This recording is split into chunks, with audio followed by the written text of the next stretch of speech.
எங்க திராவிட முன்னேற்ற கழகத்துடைய ஒரு கடைக்கோடி தொண்டனை நிக்க வச்சு உங்களால ஜெயிக்க முடிஞ்சதுன்னா மக்களை சந்திங்க. உங்களுடைய சித்தாந்தங்களை எல்லாம் எங்க தமிழ்நாட்டு மக்கள் போய் சொல்லுங்க. செருப்ப கழட்டி அடிப்பாங்க. கொஞ்சம் அங்கே எங்க திராவிட முன்னேற்ற கழகத்துடைய ஒரு கடைக்கோடி தொண்டனை நிக்க வச்சு உங்களால ஜெயிக்க முடிஞ்சதுன்னா மக்களை சந்திங்க. உங்களுடைய சித்தாந்தங்களை எல்லாம் எங்க தமிழ்நாட்டு மக்கள் போய் சொல்லுங்க. செருப்ப கழட்டி அடிப்பாங்க. கொஞ்சம் அங்கே பாரு கண்ணா. உண்மையில அடிக்கிறாங்களா?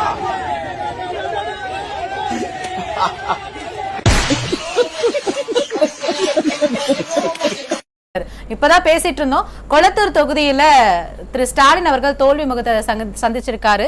முதல்வர் கோட்டை அப்படின்ற பிம்பம் இன்னைக்கு உடைஞ்சிருக்கு. கிட்டத்தட்ட 5000க்கும் மேற்பட்ட வாக்குகள் வித்தியாசத்துல ஸ்டாலின் தோல்வியை தழுவிருக்காரு. அண்மை செய்தியாக பார்த்து வருகிறோம். 3 முறை எம்எல்ஏவாக கொளத்தூர் தொகுதியில வெற்றி பெற்றிருந்தார் ஸ்டாலின். இந்த 2026 சட்டமன்ற தேர்தலில் 5000க்கும் மேற்பட்ட வாக்குகள் வித்தியாசத்துல தோல்வியை தழுவிருக்காரு. முதல்வர் கோட்டை, கொளத்தூர் தொகுதினா முதல்வர் கோட்டை அப்படின்ற ஒரு பிம்பத்தை இன்னைக்கு சுக்குநூறா உடைச்சிருக்கு இந்த 2026 சட்டமன்ற தேர்தல்.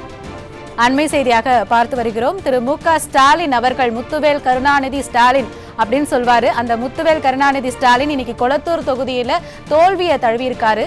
முதல்வர் கோட்டை அப்படின்ற பிம்பம் சுக்குநூறா உடைஞ்சிருக்கு அந்த இடத்துல. தொடர்ச்சியா 3 முறை கொளத்தூர் தொகுதியில வெற்றி பெற்றவர் தான் ஸ்டாலின். ஆனா இந்த 2026 சட்டமன்ற தேர்தலில் அதுவும் கடந்த ஆண்டுகள்ல முதலமைச்சரா இருந்தவர் இன்னைக்கு அவருடைய சொந்த தொகுதியிலேயே அவர் தோல்வியை தழுவிருக்காரு. கிட்டத்தட்ட 5000க்கும் மேற்பட்ட வாக்குகள் வித்தியாசத்துல அவர் தோல்வியை தழுவிருக்காரு. ஒரு சில வாக்குகள் அப்படின்னு கூட நம்மளால சொல்ல முடியாது. 5000க்கும் மேற்பட்ட வாக்குகள் வித்தியாசத்தில் தோல்வியை தழுவிருக்காரு. இது மிகப்பெரிய தோல்வி. இது ஸ்டாலினுடைய ஆட்சிக்கான தக்க பதிலடியா மக்கள் கொடுத்திருக்கிறதா அரசியல் வல்லுநர்கள் கருதுறாங்க. அதை நம்ம அண்மை செய்தியா பார்த்துட்டு வரோம்.